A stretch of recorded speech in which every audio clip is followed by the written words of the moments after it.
name is Jason, and my presentation will be about recursive programming and linked lists. So my title is calling myself Recursive Programming and its Applications in Data Structure. So a little bit about me. I'm in 9th grade. I go to Valencia High School. I'm on the track cross-country team, and I like to go outdoors, and that's a little about me. So I'll be having a short intro about how linked lists and recursive programming come together. I'll go more in depth about linked lists, and then recursive programming, and then binary trees, where they both come together in future work. So intro, how linked lists and recursive programming come together. So linked lists and recursion can be both used to make tree structures.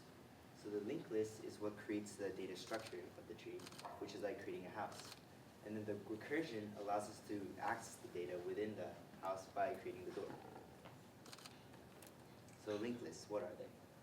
So linked lists are a way to store data, like lists regularly. If you put them all together, and nest them, they can make multi-dimensional. They can be multi-dimensional, but then they have a difficulty in managing memory. Or if you want to change something, they have to be reassigned every position.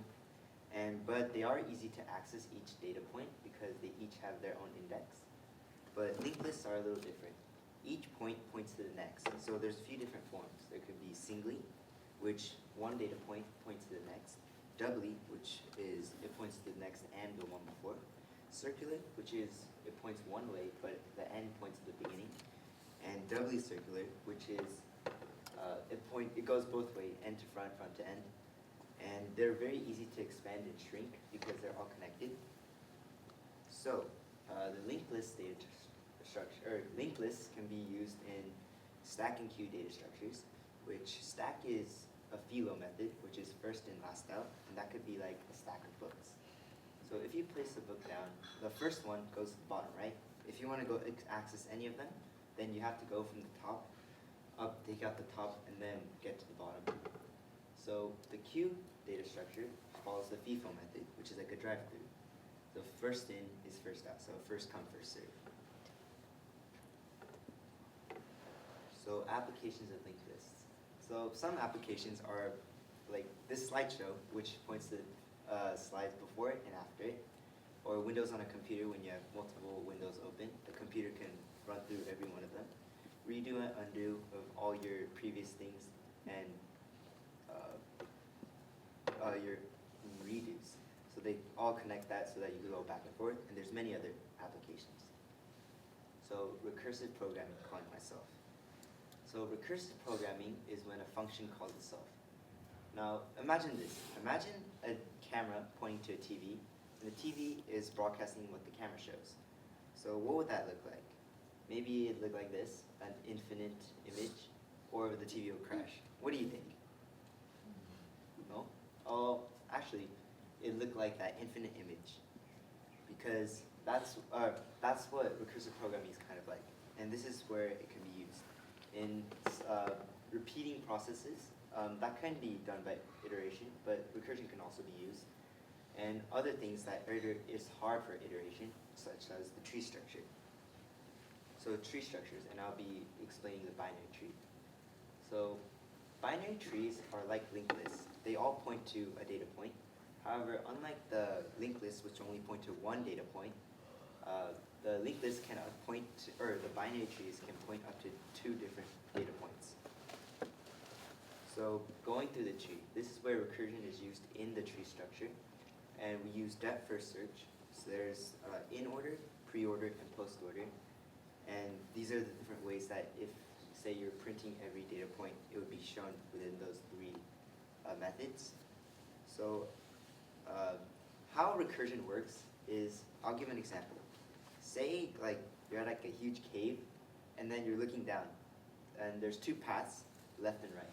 So the climber goes left, but they first place a marker where they were, and once they go down, they see that there's two other places to go.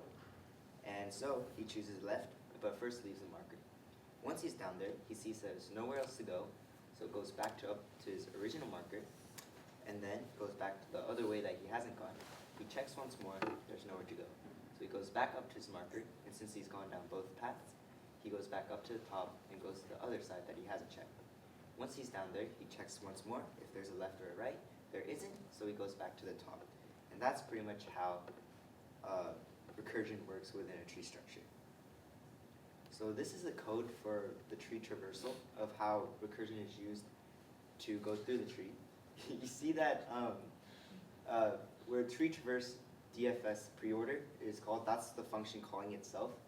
So every time it checks if there's a left, it calls the function again, and it checks once more to see if there's a left and a right. And that is like the climber going down one step each time. So now, future work, what's next? Well, last year I worked with tic-tac-toe to practice multi-dimensional processing, which was a bunch of regular lists like nested into each other, and that was practicing that data structure. Now I got to practice binary trees, and I would like to learn about different types of tree structures and more data structures such as graphs and so on. Thank you. What grade are you in again? I'm in 9th grade. You're in 9th grade, Yeah. and you just gave us talk about recursion? Wow. People who aren't not programmers might not know this, but recursion is one of the most difficult topics in programming. So congratulations, you did a great job. Very clear, awesome. Do you have any questions from the audience? Because I have a lot. Okay, there we go. So I work for Microsoft, and then my major is computer science. So I just wanna give him a chance to describe a little bit more about those data structures. So how would you describe what's the pros and cons, and how would you basically compare two data structures, linked list and tree? Linked lists, I would say, it was just more generally. You could each link them, all just have them there. The trees would since they point to one specific point, would point to two different points. That could be more specific, say, groups, kind of grouping them. If one data is more like some other, you group them into one branch of the tree, while another could go another way.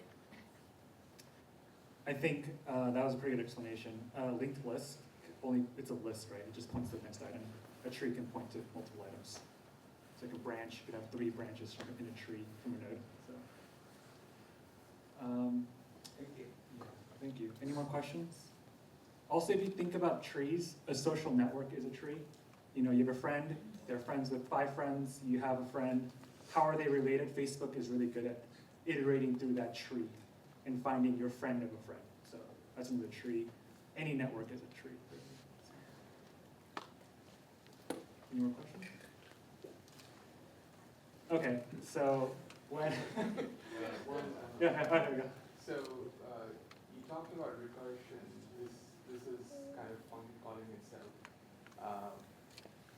In a computer, if a function is calling itself sufficient number of times, how do you know when to stop? Or what happens if you call yourself too many times? Too many times? Is that possible? Is that even possible? Or Yes, I think it can go infinitely, but from this factorial one, I know it can be, iteration would be a lot easier, but then you see, if num is equal to 1, so that sets kind of a cap to return 1. So the way that factorial one goes is that each time it's called, the parameter changes because it's subtracted 1 and it multiplies it. So as it goes down, calling itself more and more, once that the parameter num has been subtracted enough where it equals 1, it will return 1 will be returned, and it goes back up that chain in multiplying them all. So that's how it kind of caps it. You could set a condition to stop the infinite running of or recursion. You could cap that, but if you just let it go, I think it might go infinitely. Definitely will go infinitely. Yeah. What the if statement at the top, it's in programming, it's called a base case. So if num, you see the num in the parameters, that's what's actually data being fed into this function. if num is 1, it's going to always return 1. And the second one where it says return num minus 1, it's, as Jason explained, it's going to keep subtracting 1 until num is 1. So it's going to eventually stop in this function. But it's at the end of the day, the final answer will be 0 because they will be 0, right?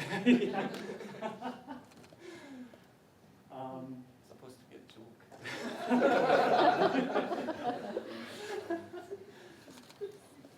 Any more questions? This is a technical question, an implementation detail. Maybe I'll ask you after, but have you heard of memoization? I haven't. Memoization goes hand in hand with recursion to save speed. So that's one thing I would totally look into.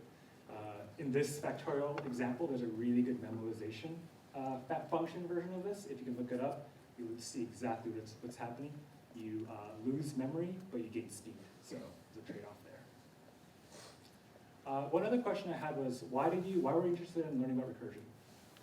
Well, it was to feed into the tree structure. I wanted to be able to learn more of different types of tree structures and perhaps go into networking as well. Or linked list can also be used in neural networks, which is what Philip's doing later. So I might try to learn that too. If you're learning about trees, recursion is absolutely necessary. I use it at work all the time, particularly to search for players.